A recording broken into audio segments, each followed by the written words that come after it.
ॐ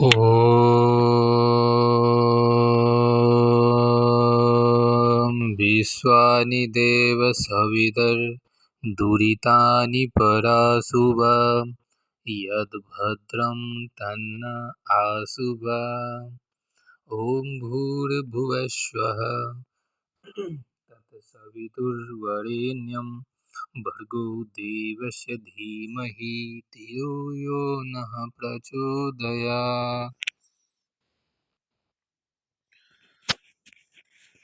આજકા જે વિષય છે એ વિડીયો가 ઓ છે मृत्यु के बाद जे दाह संस्कार હોય છે शरीर का जकरा अंत्येष्टि कहल जाइ छै संस्कृत में ओहि के बारे में जानबे। एहि के रेफरेंस में महर्षि देव दयानंद सरस्वती जी के लिखल संस्कार विधि किताब के हम प्रमाण लैत किछ चर्चा करय चाहै छी।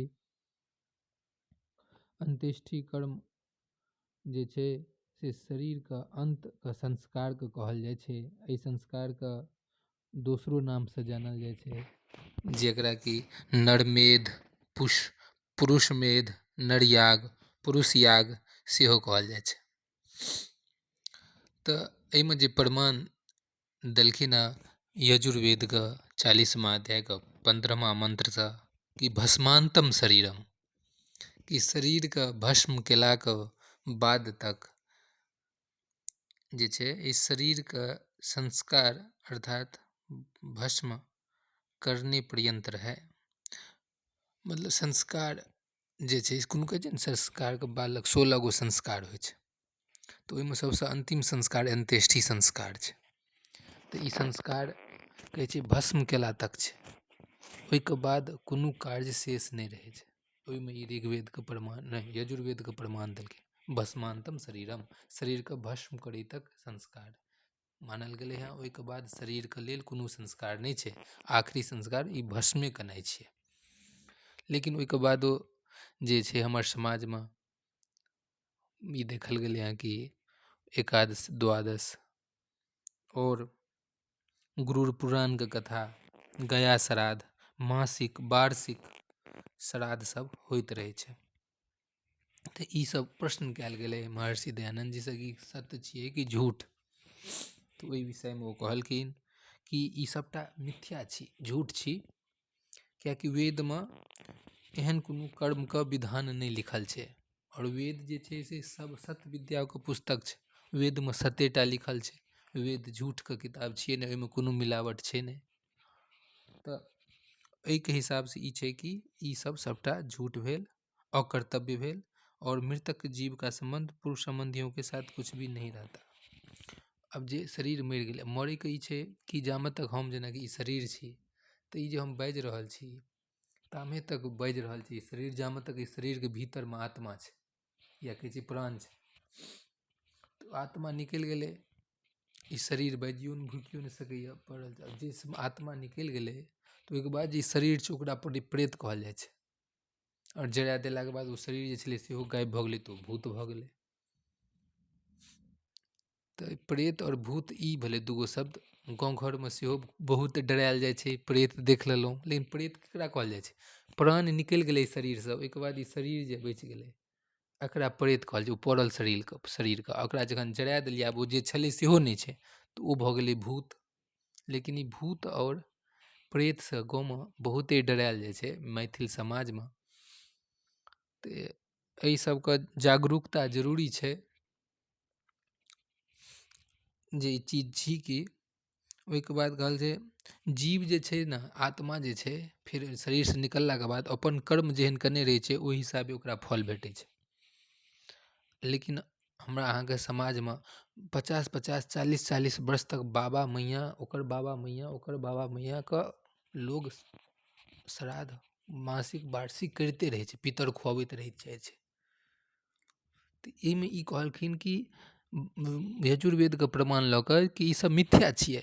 यजुर्वेद में तऽ लिखल छै शरीर मरि गेलै, ओहिके बाद शरीर के लेल कोनो संस्कार काज नहीं छै। आब शरीरे नहीं छै, ओहिके लेल संस्कार की हेतै? तऽ ई महर्षि दयानंद का वेद के प्रमाण के साथ ई हुनकर वक्तव्य छनि। फिर हिनका से प्रश्न कयल गेलै कि मरे के पीछा जीव कहाँ जाइ छै? कहै जीव कतऽ जाइ छै मरलाके बाद? तऽ ओ कहलखिन यमालयके जाइ छै। तऽ कहै छै यमालय ककरा कहै छै? तऽ कहै छै वायुलयके। कहै छै वालय ककरा कहै छै? कहै छै अंतरिक्षके। तऽ अंतरिक्षके ठीक छै। फेर गुरु पुराणमे जे यमलोक लिखल छै ओ की झूठ छै? ई जखन कहलखिन कि गुरु पुराण झूठ छै, तऽ फिर प्रश्न कयल गेलनि कि जे गुरु पुराणोमे तऽ लिखल छै जे यमलोक। तऽ फिर कहलखिन हाँ ई झूठ छै। किएकि तो फिर कहै छै पुनः संसार एकरा किया मानै छै? गुरु पुराण कथा सब किया होइ छै? तऽ कहलखिन जे एकर उत्तरमे ओ कहलखिन कि वेदके अज्ञानताके कारण, ककरो वेद पढ़ै नहि छै आब केओ, आओर वेद नहि पढ़लासँ सत्यके ककरो बोध नहि छै, ताहि कारण ईसब भऽ रहल छै। किएकि यम जे छै से बहुते चीजके कहल जाइ छै। यम जे छै से ऋतुओंके नामके सेहो यम कहल जाइ छै, परमेश्वरके सेहो कहल जाइ छै, अग्निके सेहो कहल जाइ छै, वायु विद्युत सूर्यके सेहो कहल जाइ छै, वेगवला होनेसँ वायुके सेहो यम कहल जाइ छै, परमेश्वरके नाम यम सेहो कहल जाइ छै, इत्यादि पदार्थके नाम जे छै से यम कहल जाइ छै, यमलोक कहल जाइ छै। ठीक छै।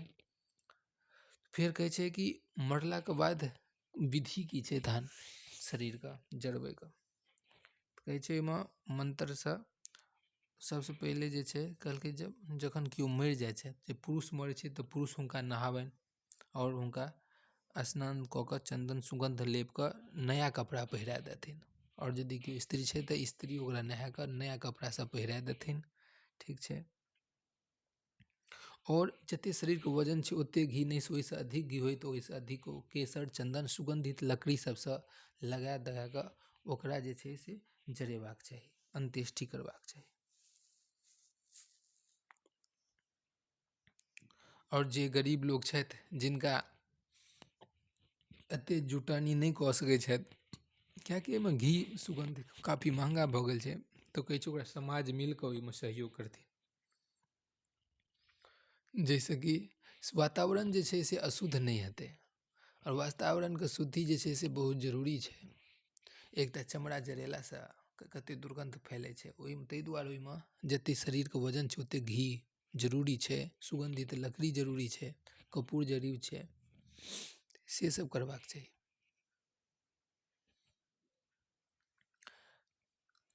ठीक छै। ओहिके बाद जे छै से एकर वेदी बनल रहै छै जरबैके शमशान घाटमे, वेदी नहि बनल छै तऽ ओहि वेदी बनेबाक चाही। आओर जे छै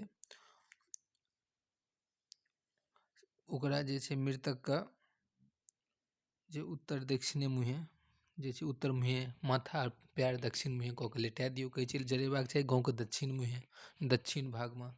लेकिन आइ काल्हि ओतेक नहि देखल जाइ छै, किएकि दक्षिणमे जगहे नहि छै, आदमीके तऽ दक्षिणमे केना जरेतै? लोक मारिए करऽ लगतै। के वेदके मानै लए जाइ छै, कि सत्य देखै लए जाइ छै। और बढ़िआँ जकाँ जे छै घीके गरम कऽ कऽ छानि कऽ राखि लेबाक चाही।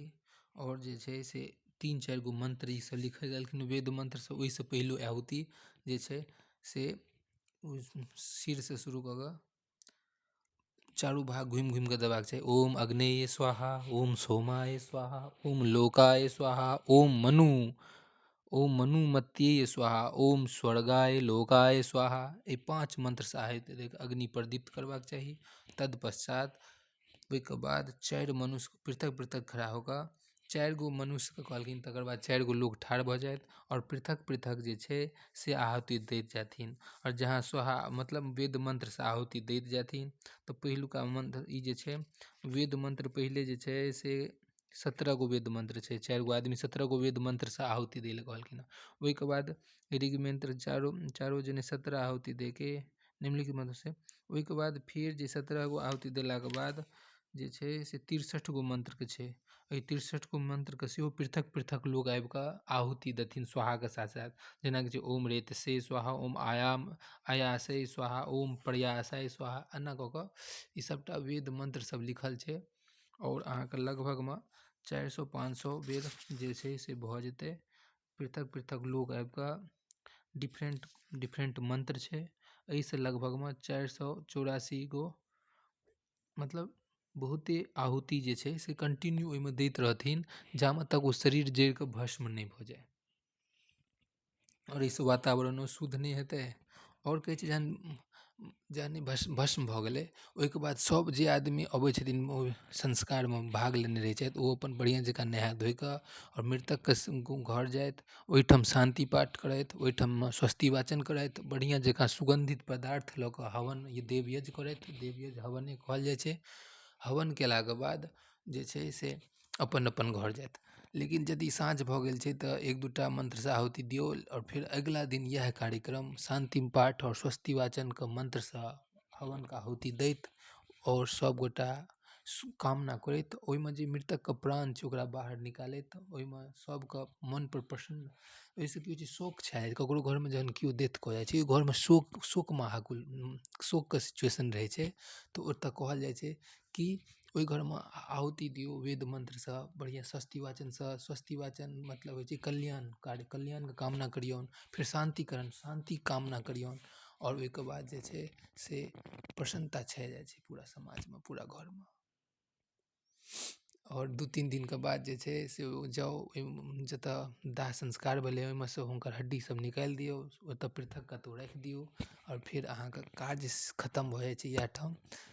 और एतबी छै अन्त्येष्टिमे, एहिसँ ज़्यादा नहि छै। अतः इति मृतक संस्कार विधि समाप्त भऽ जाइ छै इएह ठाम। धन्यवाद।